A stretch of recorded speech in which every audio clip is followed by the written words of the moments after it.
Last week, in part 1, we took a very brief look at men's fashion in the 17th century, from the working farmer to the military gentleman. In part 2, we are going to be looking at women's fashions. Let's get straight into it. Starting at our base layer for the working woman, we have a simple white linen dress known as a shift and a head covering known as a coif. This was both practical to keep her hair out of her face as well as for decency, as women of marital age or married women were expected to cover their hair day to day. We begin with a simple plain circle skirt known as a petticoat, which is tied with tapes, an affordable and adjustable way of fastening your skirt. Since our working lady cannot afford someone to dress her, she simply ties it at the front and twists it round. Next, we have a simple structured bodice.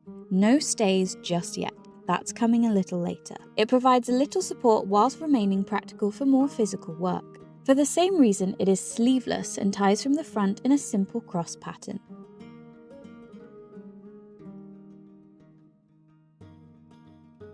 Next, this big square of linen is folded to become her collar, for decency and practicality. Atop her coif, she places a simple straw hat to keep her face and eyes shielded from the sun, though she has decorated hers with a flat braid she has made herself. Her basic leather shoes are called latchets, simply tied with strips of leather that act like shoelaces. They don't provide much support for the feet, but are cheap and practical for daily wear.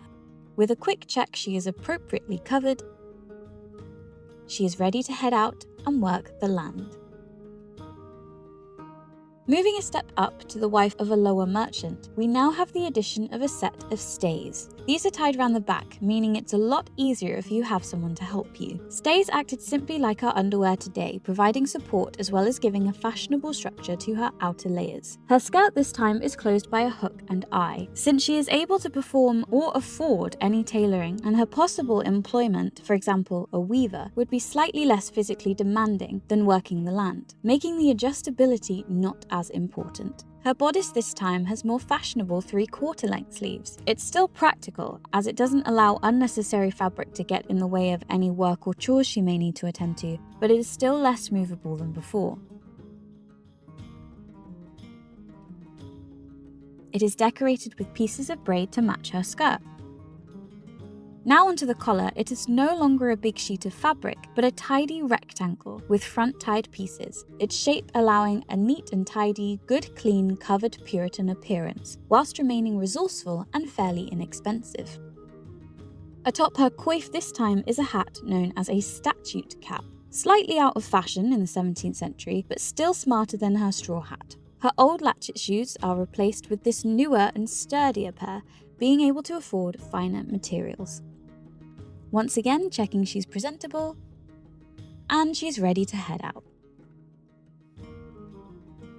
For our final step up to the wife of an up-and-coming military officer, our base layer will not change, but details will. She now has a much more decorated coif. Hers is decorated with black work, a traditional English style of embroidery that was popular in the 17th century. In place of a bodice, this time we have a gown. It follows the basic silhouette we have seen so far, but with the extra material around her skirts, creating this layered effect, a fashion that had only recently come over from the continent. The more material, the better the quality, and the less practical the cut, the wealthier you are showing yourself to be. You can see this for certain in her larger, longer, baggier sleeves. Though not entirely impractical, a lady wearing such sleeves is much less likely to have to do any kind of physical labour.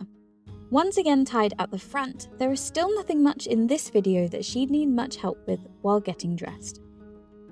Once tied, she tucks a piece of fabric called a stomacher behind her lacing, which prevents any possible way of seeing her shift and stays. This is not only for decency, but creating a desired clean look. Her collar is now, once again, a large piece of fabric, but the difference is in the quality and how she secures it. This time she lets the material hang in front. The edges are finished with lace, and it is secured by a metal pin. Being a middle-class lady, today she is off to market. In the 17th century, pockets were still not really a thing. Instead, she hangs her belongings from a belt around her waist. The belt is purposefully too long in this look, not just for adjustability, but again to show off the fact that she can afford the extra material. She carries 2 coin purses, as well as some accessories that are both stylish and were thought to keep her safe.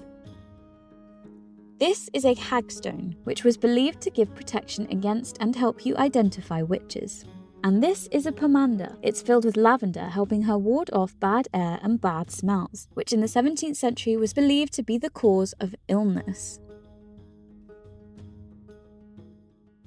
You may have noticed throughout this video, her shift sleeves are also decorated with black work. The quality, however, is very worn. People wore their items practically to destruction. Fashion moved slower and resources were scarcer, so garments were handed down, passed around, or sold. Topping the look off with her wide-brimmed wool hat, she is at last ready to go.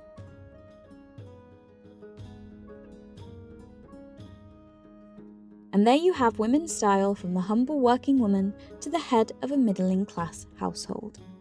Thank you for joining us in our 2 brief introductions to 17th century fashion. There's a lot we didn't include this time round, but we hope to be able to provide more details and variation in future videos. In the meantime, if you are interested in learning more about 17th century fashion and see this video before the 12th of April 2026, please come along to our current exhibition on just that. Stitching the Nation, Fashion in Times of Turmoil.